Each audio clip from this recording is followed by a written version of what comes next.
সালের 29শে জানুয়ারি বাংলাদেশের ফরিদপুর জেলার বাজিতপুর গ্রামে পিতা বিষ্ণুচরণ ভূঁইয়া ও মাতা সারদা দেবীর কোল আলোকিত করে জন্মগ্রহণ করেন যুগাচার্য স্বামী প্রণবানন্দ মহারাজ। আর্ত মানুষের কল্যাণ সাধনের জন্যই যেন তার আবির্ভাব হয়েছিল, আর এই উদ্দেশ্যেই তার যত সাধনা ও সিদ্ধি। প্রণবানন্দ মহারাজ আজন্ম সাধক ও সন্ন্যাসী ছিলেন। ভূঁইয়া পরিবারের কুলদেবতা নীলরুদ্র। পিতা বিষ্ণুচরণ ও মাতা সারদা দেবী নীলরুদ্রদেবের পূজায় নিত্যব্রতী ছিলেন। একদিন সারদা দেবী স্বপ্নে জানতে পারেন যে কুলদেবতা নীলরুদ্র শিব স্বয়ং তার গর্ভে পুত্ররূপে আবির্ভূত হচ্ছেন। আনন্দে আত্মহারা তারা অপেক্ষা করতে থাকেন। যথাসময়ে মাঘী পূর্ণিমার গোধূলি লগ্নে ভূমিষ্ঠ হয় পুত্র বিনোদ। বুধবারে জন্ম বলে তাকে বুধ নামেও ডাকা হতো, আর অন্নপ্রাশনের সময় নামকরণ হয় বিনোদ। ছেলেবেলা থেকেই বালক বিনোদের অস্বাভাবিক এক গাম্ভীর্য ও চিন্তাশীলতা পরিলক্ষিত হয়। বালক বিনোদের মধ্যে শিশু সুলভ চঞ্চলতার পরিবর্তে এই ভাব গম্ভীর মূর্তি যেন প্রতিবেশীদের কাছে তাকে আরও প্রিয় করে তোলে। বালক বয়স থেকেই সে ছিল সুচিতার প্রতিমূর্তি। কে ভালো কে মন্দ সে যেন আগে থেকেই বুঝে যেতেন। ভালো লোকের কাছে যেতে আদর পেতে তার বিন্দুমাত্র দ্বিধা ছিল না, কিন্তু দুষ্টু অনাচারীর স্পর্শ সে একেবারেই পছন্দ করত না। হয় দৌড়ে পালিয়ে যেত, না হলে চিৎকার করে কান্না জুড়ে দিত। সব দিক থেকেই যেন স্বতন্ত্র ছিল বালক বিনোদ। অতটুকু বয়স থেকেই সে নিরামিষ আহার বেছে নিয়েছে। ঘি দুধও যেন না খেতে হলেই স্বস্তি পান সে। স্বভাবযোগীদের লক্ষণ দেখতে পেয়ে গ্রামের সকলেই বিনোদকে ভালোবাসে, মনে মনে তার প্রতি শ্রদ্ধা পোষণ করেন। বালক বিনোদের জন্মের পূর্বেই তৎকালীন জমিদার পিতা বিষ্ণুচরণের বিরুদ্ধে একটি মিথ্যে মামলা দায়ের করেছিলেন। বিনোদের জন্মের পর নীলরুদ্র মহাদেবের কৃপায় বিষ্ণুচরণ সেই পুরনো মামলা থেকে জয়যুক্ত হয়ে মুক্ত হয়ে যান। বিনোদের লেখাপড়া শুরু হয় Bajitpur Prince Edward Memorial High স্কুলে। তিনি স্কুলে যান বটে, কিন্তু পুঁথিগত পড়াশোনায় তার বিশেষ আগ্রহ পরিলক্ষিত হয় না। ঈশ্বর বিষয়েই যেন তার যত আগ্রহ। তিনি স্কুলে গিয়েও ধ্যানে নিবিষ্ট থাকতেন, কিন্তু শিক্ষক মহাশয় পড়া ধরলে তা অতি সহজেই বলে দিতে পারতেন। এতে শিক্ষক মশাইরাও যথেষ্ট অবাক হতেন। বালক বিনোদ ছিল উচ্চ শ্রেণী নিম্ন শ্রেণী সকল ছাত্রদের প্রিয় বন্ধু। ছাত্ররা তাকে কাছে পেলে খুবই আনন্দিত হতো, যদিও তাদের চিৎকার চেঁচামেচি, অযথা মারামারি, তর্কাতর্কি, ঠাট্টা তামাশা এসব থেকে বালক বিনোদ ছিল সম্পূর্ণ বিচ্ছিন্ন। একবার 5 বছরের শিশু বিনোদ পিতা বিষ্ণুচরণের সঙ্গে পুকুরে স্নান করতে যায়। স্নান সেরে বিষ্ণুচরণ শিব পুজো করেন, আর শিশু বিনোদ সঙ্গে পুকুরের পাকমাটি এনে তুলসী তলায় শিব করতে বসেন। শিবলিঙ্গ তৈরি করে নমঃ শিবায় বলে প্রণাম করেন। দিদি হেমাঙ্গিনী তাই দেখে আদরের বুধকে বলেন, তুই স্নান করে এসে আবার কাদা ঘাটতে আরম্ভ করলি? বুধ বলে, কোথায় কাদা ঘাটছি, আমি তো শিব তৈরি করে পুজো করছি। তোমরা যে শিব, কালী, দুর্গা, সরস্বতী পুজো করো, সবই আমার এই প্রতিটি লোমকূপে বর্তমান আছে। তার এই কথা শুনে অবাক হয়ে যায় তার দিদি। এই জগৎ সংসার কার সৃষ্টি? গাছপালা, জীব জন্তু, চন্দ্র সূর্য কে সৃষ্টি করেছেন এসব? লোকে যে এত দেবদেবীর পূজা করে, এরাই কি এসব কিছু সৃষ্টি করেছেন? এসব ভাবনা সব সময় তাকে ভাবিয়ে তুলত।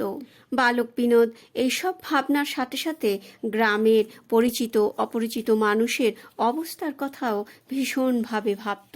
তার মনে আলোড়ন তুলত তাদের দুঃখ দুর্দশা, বিপুল সমস্যা। তখন থেকেই তার মনে হতো সন্ন্যাসী হয়ে ঘর ছাড়ার কথা।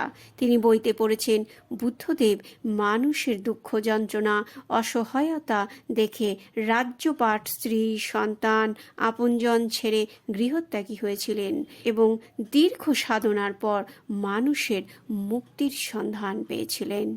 বালক বিনোদের বয়স তখন 14 কি 15। তিনি নির্জনে ধ্যানের অভ্যাস করতে থাকেন। বিনিদ্র রাত্রি অতিবাহিত হতে থাকে গভীর ভাবতন্ময়তায়। ঘোর অমাবস্যার রাতে গ্রামের জনহীন শ্মশানে কিংবা সিদ্ধেশ্বরী বটগাছের নিচে তিনি ধ্যানে ডুবে থাকেন। বাজিতপুর গ্রামের অধিষ্ঠাত্রী ছিলেন দেবী বনদুর্গা। পালা পার্বণে বা বিশেষ মানসিক পুজোর জন্য মাঝে মধ্যে বাজিতপুর ও পার্শ্ববর্তী গ্রামের লোকজন দিনের বেলা খাল পেরিয়ে দল বেঁধে এখানে আসে বনদুর্গার পুজো দিতে। সন্ধ্যার পর গোটা অরণ্যভূমি যেন ভয়ঙ্কর হয়ে ওঠে। পার্শ্ববর্তী শ্মশান ক্ষেত্রটিও নানা রকম গাছপালায় আচ্ছাদিত। এই তল্লাটে সন্ধ্যের পরে আর কেউ আসে না। ব্রহ্মচারী বিনোদ কিন্তু অকুত ভয়। সন্ধ্যার অন্ধকারে সেই নির্জন আতঙ্ক ভূমিতে তিনি তন্ময় হয়ে যান গভীর ধ্যানে। জ্যোৎস্না আলোকিত রাতে গ্রামের মানুষ যখন খালের বুকে নৌকা বেয়ে যেত, তখন ছায়া অন্ধকার অরণ্যে ব্রহ্মচারী বিনোদকে দেখে আতঙ্কে তারা কোনো কোনো সময় কোলাহল জুড়ে দিত। সেই হট্টগোলে বিনোদের ধ্যান ভঙ্গ হয়ে যেত। তাই তার ধ্যানের বিঘ্ন না ঘটে ভাই ভোলাকে ত্রিশূল হাতে তিনি নিযুক্ত করেন খালের পাড়ে পাহারায়। এভাবেই বালক বিনোদের নিভৃত গোপন সাধনা চলতে থাকে লোকচক্ষুর অন্তরালে। একদিন বিনোদের মা সারদা দেবী মনক্ষুণ্ণ চিত্তে গৃহকর্তা বিষ্ণুচরণ বাবুকে বললেন, ছেলের এই উদাসীনতা, বিশেষ করে খাওয়া দাওয়ার প্রতি অনাসক্ত, শুধু নিরামিষ আহার করা, এমনকি ঘি দুধ কিছুই না খেতে চাওয়া তাকে বড় ভাবিত করে তুলেছে। পিতা বিষ্ণুচরণ কুলপুরোহিত মহেন্দ্র চক্রবর্তীকে এই কথা জানালেন। অতঃপর ঠাকুরমশাই একদিন বিনোদকে কাছে পেয়ে বললেন, আচ্ছা বিনোদ, তুমি নাকি মাছ, মাংস, দুধ, ঘি কিছুই খাও না, অন্তত দুধ তো পান করতে পারো। তোমার শরীরের দিকটাও তো চিন্তা করতে হবে। দুধ ঘি খাওয়াটা কোনো অন্যায় তো নয়। শক্তি ব্যতীত কোনো কর্মই সঠিকভাবে সফল হয় না, তা তুমি জানো নিশ্চয়। মা বাবাকে কষ্ট না দিয়ে দুধ ঘি অন্তত খাও, তাতে তারা একটু শান্তি পাবেন, আর ওটা অশাস্ত্রীয় কিছুও তো নয়। বিনোদ একটু হেসে ঠাকুরমশাইকে বলেন, তাদের দুঃখ কষ্ট হয় তা আমি জানি, কিন্তু ঈশ্বর আমাকে যে শক্তি দিয়েছেন তার সঠিকভাবে রক্ষা করতে হলে বেশি উত্তেজক খাবার খেলে তা নষ্ট হয়ে যেতে পারে। কড়াইতে দুধ জাল দিলে যেমন দুধ উতলে পড়ে যায়, তেমনি ভালো ভালো পুষ্টিকর খাবার খেলে শরীরে উত্তেজনা সৃষ্টি হবে, শক্তি নষ্ট হবে। এমনি আমার শরীরে এত শক্তি, মনে হয় এই প্রাচীরটাকে লাথি মেরে ভেঙে দেই। এই কথা শুনে ঠাকুরমশাই বিস্মিত হলেন, আর কিছু বললেন না। শুধু পিতা বিষ্ণুচরণকে গিয়ে বললেন, তোমরা অযথা চিন্তা করছো। বিনোদ পুষ্টিকর খাবার না খেয়েও যথেষ্ট বলশালী, তোমরা আর চিন্তা করো না। বালক বিনোদের শক্তি সম্বন্ধে তখন অনেকেই তেমন অবগত ছিলেন না, কিন্তু বাজারে গুন্ডাকে ধরে আছাড় মারা, কাঠের গুঁড়ি একাই তুলে মাচায় রাখা, ডিঙি নৌকা একাই খাল থেকে টেনে ডাঙায় তুলে আনা ইত্যাদি কর্মকাণ্ড প্রকাশ পেতেই তারা বিনোদের স্বরূপ বুঝতে পারেন।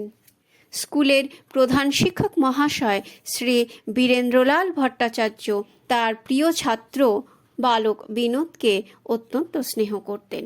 একবার পুজোর ছুটিতে তিনি বালক বিনোদকে সঙ্গে নিয়ে উপস্থিত হন উত্তরপ্রদেশের গোরখপুরে।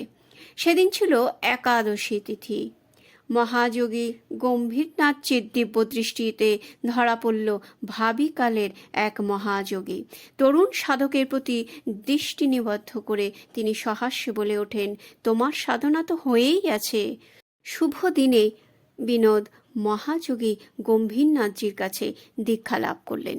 বাজিতপুরে ফিরে এসে এরপর শুরু হলো তার দুশ্চর তপস্যা। গ্রাম থেকে বিচ্ছিন্ন জঙ্গলে মা বনদুর্গা দেবীর ছত্রছায়ায় ব্রহ্মচারী বিনোদ একটি ছোট্ট খড়ের ঘর বাঁধলেন। সেটি হলো তার তপস্থল।